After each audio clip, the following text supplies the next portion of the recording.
joies de l'enfer. Bien le bonjour, ma très chère Rosie. Alastor est là. Oh, Alastor, on ne t'a pas appris que c'est impoli de se présenter chez une dame sans prévenir?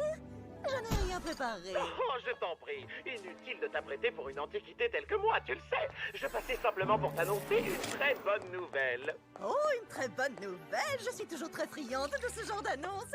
Ne me fais pas languir. Dis-moi tout. Je suis sûr que tu sais déjà tout à propos du petit hôtel de Charlie et également de ma très grande implication. Bien sûr que je suis au courant. Oui, eh bien, j'ai laissé tomber. Tu as fait quoi? Comme tu le sais, ça fait environ 1 an que je suis dans ce trou, et après avoir supporté toute leur rengaine et leur pleurnicherie inutile, j'ai bien peur qu'il n'y ait plus aucune raison qui justifie ma présence là-bas. Nous n'avons pas vraiment fait de grandes avancées sur... Je t'arrête tout de suite, Alastor. Trésor, mon lapin.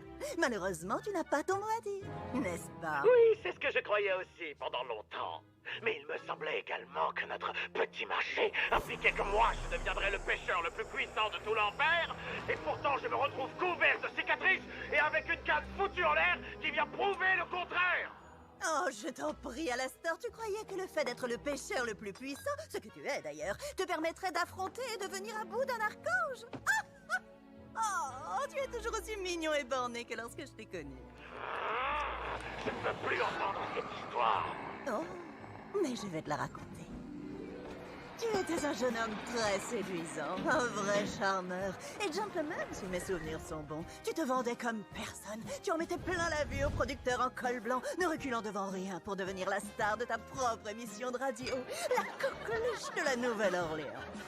Mais tu étais un peu vilain, n'est-ce pas?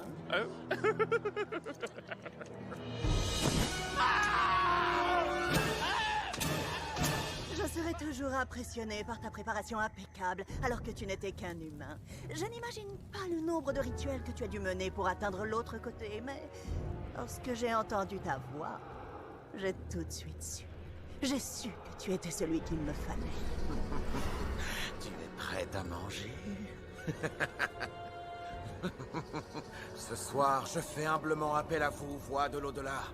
J'aimerais conclure un pacte avec vous. Pourquoi m'as-tu convoqué ici, humain? Pour maudire? Pour donner? Pour apprendre? Permettez-moi d'être clair et direct. Je sais pertinemment ce à quoi un homme comme moi doit s'attendre après la mort, mais je ne veux pas errer en enfer en âme torturée pour l'éternité. J'ai pour ambition de m'assurer une place de choix parmi les démons les plus importants. Je veux continuer à m'amuser comme ici. Wow! Ça, c'est du jamais vu. Je dois bien avouer que je n'ai encore jamais été en compagnie d'une âme telle que la tienne. Je peux t'offrir le pouvoir, une puissance, bien au-delà de ce que ton esprit de mortel peut imaginer. Tu deviendras le pêcheur le plus puissant de l'enfer, mais tu dois faire quelque chose pour moi. Et tant que tu n'auras pas accompli cette tâche, ton âme sera mienne. Marché conclu. C'est assez drôle que tu sois mort le lendemain de la façon la plus désopilante qui soit. Un chasseur t'a pris pour un cerf et t'a tiré dessus alors que tu enterrais un corps. Franchement, c'était parfait, d'une banalité affligeante. Oh pardon, je suis désolée. Oh, c'est hilarant. Écoute, tu peux faire joujou avec moi autant que tu le voudras, mais cela fait des années que je parcours l'enfer pour la croisade futile dans laquelle tu m'as lancé, et j'ai fait des courbettes dans un hôtel de pacotille parce que tu m'as promis de m'offrir un pouvoir qui me fait pourtant cruellement défaut. Alors